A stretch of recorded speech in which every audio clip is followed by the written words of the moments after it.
대통령실은 책임, 미래, 유능을 핵심 기조로 빠르고 실용적으로 일하는 조직을 구축하고자 합니다. 이를 통해 시급한 민생 회복은 물론 국민 통합과 미래 성장을 위해 매진할 것입니다.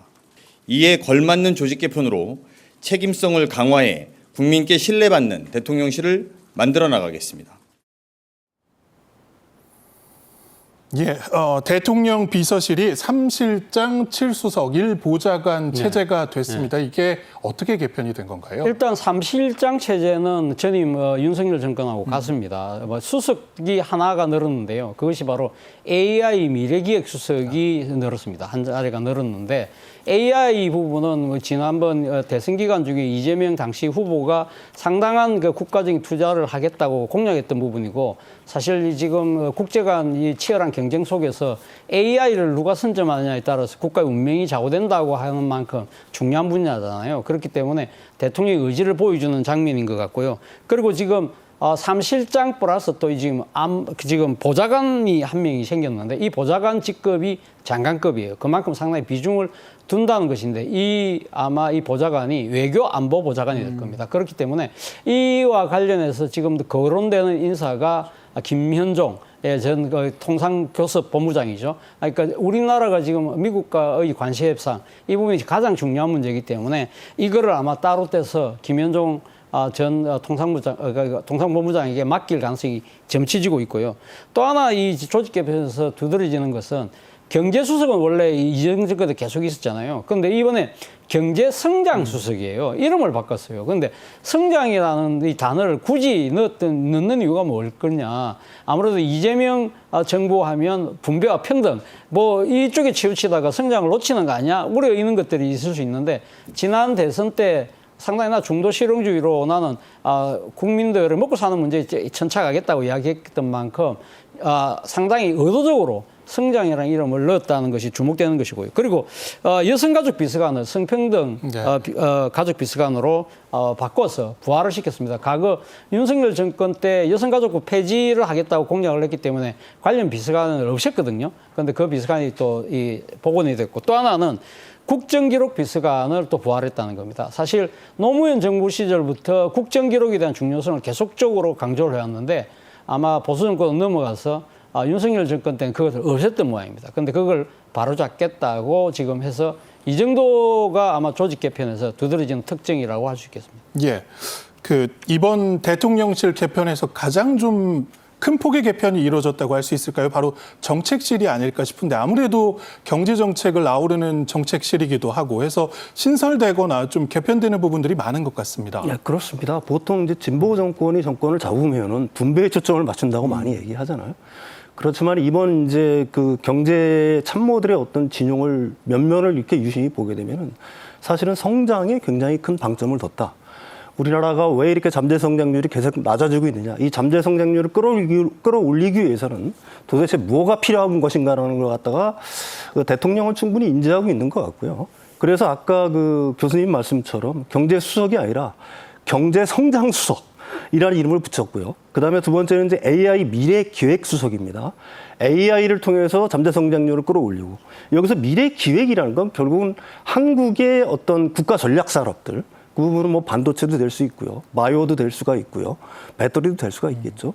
이쪽에 대해서 어떻게 보게 되면 정부가 좀 개입을 하면서 그 잠재 성장률을 갖다가 끌어올리겠다. 기술 혁신을 갖다가 지원을 하고, 제도라든지 규제 완화, 법 제도를 갖다가 정비를 함으로 해서 잠재 성장률을 갖다가 끌어올리겠다는 어떤 의지가 하나 돋보이는 게 있고요. 그다음에 이제 눈에 띄는 거는 재정기획보좌관도 신설을 했다는 얘기입니다. 그 대통령은 후보 시절부터 우리나라 기재부가 너무 어떻게 보게 되면 방만하고 너무 큰 권한을 가졌다라고 얘기하고 있지 않습니까?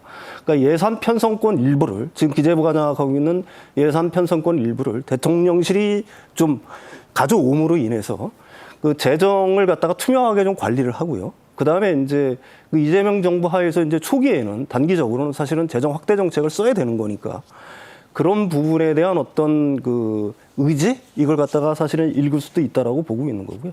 결론적으로 얘기하게 되면 경제참모 인선 키워드는 성장과 재정, 여기에 방점이 찍혀 있다, 이렇게 얘기할 수 있을 것 같습니다. 예.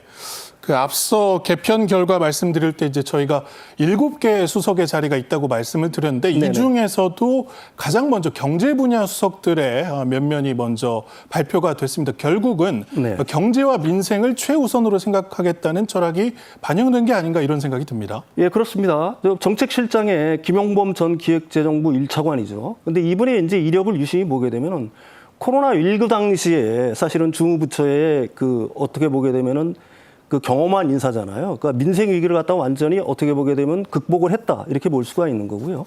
그 별명이 거시경제 소방수예요. 그다음에 이제 금융위에서도 사실은 있었고요. 증권선물위원회도 있었습니다. 그러니까 주식시장과 금융시장을 너무 잘 알고 있다는 얘기고요. 뭐 이재명 대통령이 코스피 5천 시대를 열겠다고 하지 않았습니까? 그거에 대한 어떤 뒷받침을 갖다 충분히 할 수 있는 분으로 알고 있고요. 그다음에 블록체인 업계에서도 마지막으로 활동을 하셨어요. 따라서 지금 우리나라에서 지금 논의가 되고 있는 원화 스테이블 코인의 어떤 도입이라든지 가상자산 시장의 어떤 법이라든지 규제에 대한 어떤 정비, 그다음에 규제 완화 이런 정책을 갖다가 폭넓게 이끌 수 있을 거라고 보고 있는 거고요. 경제성장수석에는 이제 하준경 한양대 경제학부 교수가 그 임명이 됐는데 이분은 이제 2021년부터 이재명 대통령의 경제 책사 역할을 했고요. 가장 중요한 거는 이제 이분의 성향입니다. 사실은 중도, 진보와 보수를 아우르는 중도 성향의 주류 경제학자거든요. 그러니까 대통령의 어떤 실용 경제 이걸 갖다가 가장 잘 뒷받침할 수 있는 분이다라고 얘기할 수가 있겠죠.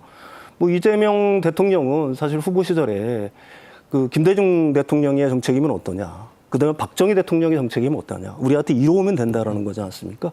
근데 이분의 특징 중에 하나가 사실은 슈페터의 창조적 파괴를 통한, 그러니까 기술 혁신을 통한 어떤 성장론을 굉장히 추구하고 있는 거거든요. 이거는 제가 생각하기에는 지금 우리나라에서 가장 필요한 일이 아닐까 싶어요. 결국은 우리가 잠재 성장력을 끌어올 수 있는 유일한 방법은 기술 혁신을 통해서 어떤 창조적인 파괴를 통해서 성장을 하는 방식밖에 없는 거거든요. 그 부분을 갖다가 지원을 할 거라고 보고 있고요. 재정기획보좌관은 류익현 중앙대 교수인데 이분이 이제 눈에 띄는 거는 사실은 그렇습니다. 아까도 거듭 말씀드렸듯이 우리나라 재정기획부 같은 경우는 기재부 같은 경우에는 사실 너무나 큰 권한을 갖다가 휘두르고 있잖아요. 예산 편성, 뭐 예산 집행을 갖다가 다 하고 있는데 이 부분을 좀 분리할 필요가 있다는 거에 좀 그 대통령의 의중이 있는 것 같아요. 그래서 이제 그 재정 경제 부분하고 예산 기획 부분을 따로 띄어서 그 부분을 갖다 분리하자. 그 다음에 그 대통령실이 예산 편성에 대해서는 어느 정도 어떤 권한을 갖다가 행사하는 게 맞지 않느냐. 뭐 이런 어떤 의미가 반영된 인사다. 그리고 그 인물들이다. 이렇게 얘기할 수가 있을 것 같습니다. 예, 그리고 해양수산비서관 자리도 신설이 됐는데 이 부분은 역시 대선 기간에도 공약 중에 하나였던 해수부의 부산 이전 그리고 취임 직후에도 이 부산 이전 문제 검토하라고 지시를 했는데 이 문제를 전담을 할 것으로 보입니다. 예, 그렇습니다. 뭐 대통령의 주요 공약 사항이었죠. 대통령이 보시기에 사실은 우리나라는 지역 균형 발전이 과거 정권부터 계속해서 지역 균형 발전을 이루겠다고 했지만 예. 하나도 그게 어떻게 보게 되면 실현된 게 구체화되고 실현된 게 하나도 없지 않습니까? 근데 이게 이재명 대통령이 후보 시절에 한 얘기가 있어요. 자신은 지킬 수 있는 약속만 가능하면 한다. 그런 의미에서 이건 굉장히 의미가 있다라고 보고 있는 거고요. 가령 뭐 해양수산부 이전이라든지 HMM의 부산 이전. 그다음에 이제 또 하나 제가 이제 가장 눈에 띄게 보고 있는 거는 북극항로가 어떻게 보면 열릴 거를 대비해서 사실은 이런 어떤 해양수산 비서관이라는 직책이 굉장히 시급한 문제다. 일부에서는 이게 지금 북극항로가 녹고 있다고 하더라도 뭐 세빙선을 이용해야 되는데 그게 뭐 경제성이 있느냐 하는 일부의 비판도 있어요.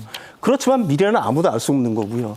북극의 빙하는 점점 녹고 있는 거고요. 그걸 갖다가 누가 준비하냐에 따라서 사실은 우리나라가 중국과 아니면 일본과의 경쟁에서 한 발 앞서갈 수 있는 아주 중요한 키워드가 될 거 아니겠습니까?